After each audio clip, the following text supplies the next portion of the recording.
चलिए अब आपको सीधे लिए चलते हैं जहां देवास के खातेगांव विधानसभा क्षेत्र में आयोजित जनसभा को यूपी के सीएम योगी आदित्यनाथ संबोधित कर रहे हैं। कांग्रेस पार्टी 1947 में सरकार बनने पर या 1952 में पहली आम चुनाव के बाद बनी सरकार के दौरान तब तो कांग्रेस नेतृत्व की सरकार थी। हर घर को शौचालय निधि उपलब्ध करवा सकते थे, हर गरीब के सिर को ढकने के लिए छत भी दे सकते थे, हर घर में बिजली पहुंचा सकते थे, हर गरीब के घर में रसोई गैस का सिलेंडर पहुंचा सकते थे, हर खेत को पानी पहुंचा सकते थे। एक आईआईटी और आईआईएम की एक नई श्रृंखला खड़ी कर सकते थे।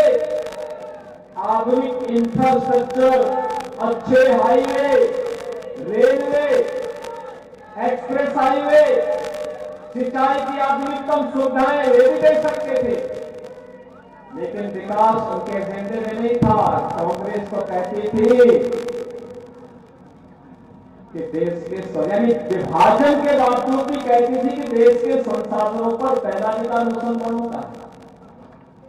यानी देशप्रेमी की भी एक सीमा होती है और उस सीमा को भी उन्होंने क्रॉस कर दिया। देश के संसाधनों पर भारत के वासियों का, भारत के गरीब का, भारत के नौजवान का, भारत की बहनों और बेटियों का अधिकार है, ये कहते तो एक बार हर व्यक्ति स्वीकार करता, लेकिन फिर भी अपनी मंशा से वे कभी दूर भागे नहीं। और इसीलिए भाइयों बहनों, हम सब आपसे कहने के लिए आए हैं, कांग्रेस हमेशा वायदा करती, फिर सरकार में आने पर वायदा खिलाफी भी कर देती, क्योंकि आदतें जल्दी जाती नहीं है और जब बुरी आदतें उनकी जाएंगी नहीं तो उनको फिर चुनना ही क्यों। तो यही तो कहने के लिए हम लोग आए हैं। आपने एक जुझारू विधायक इस खातेगांव विधानसभा क्षेत्र में दिया तो विकास की योजनाओं को लेकर के जनता के साथ उनका जो कनेक्शन है, कनेक्टिविटी है, यह अद्भुत है। एक जनप्रतिनिधि को कैसे कार्य करना चाहिए, जनता जनार्दन के साथ उनका संवाद, इसका उदाहरण है। और आज इसीलिए हम लोग फिर से आए हैं कि विकास तभी होगा जब डबल इंजन की सरकार होगी। डबल इंजन की सरकार के बहुत लाभ है। आज आप उत्तर प्रदेश के बारे में पढ़ते होंगे ना, आज उत्तर प्रदेश में दंगे नहीं होते, तो शांति है, क्योंकि डबल इंजन की सरकार है।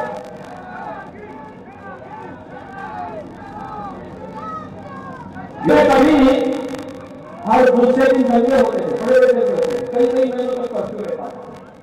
पिछले 6.5 वर्ष में एक भी दंगा नहीं हुआ, एक भी दंगा नहीं हुआ भाइयों बहनों। और तो हमें इतिहास बन चुका है। स्वयं सरकार की ताकत है। नहीं तो वहां पे पशु माफिया था, भू माफिया था, शराब माफिया था, जंगल माफिया था।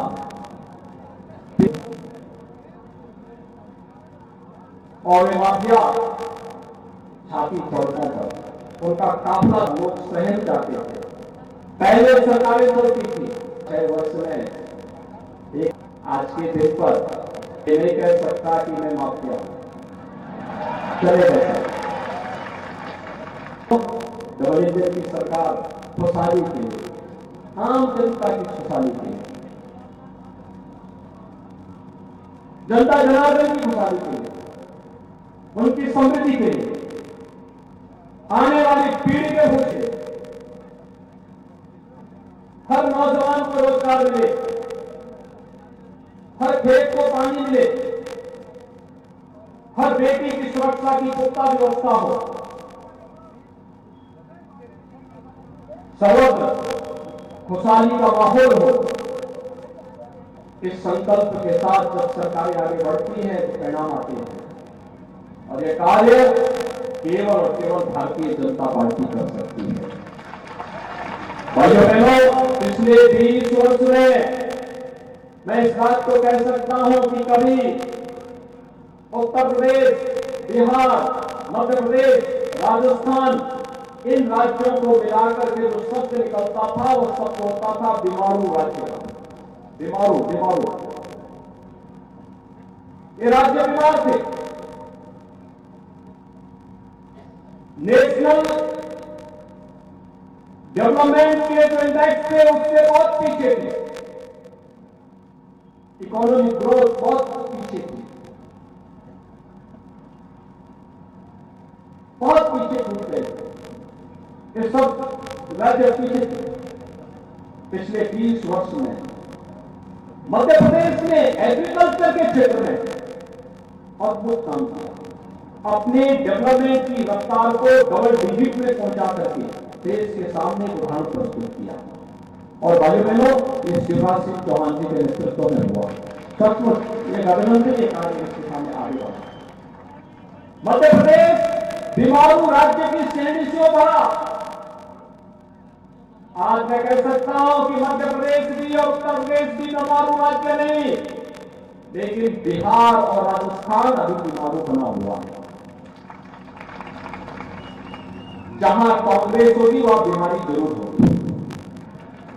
और भाइयों बहनों, इस बीमारी को समाप्त करने का ही पर्व होता है चुनाव।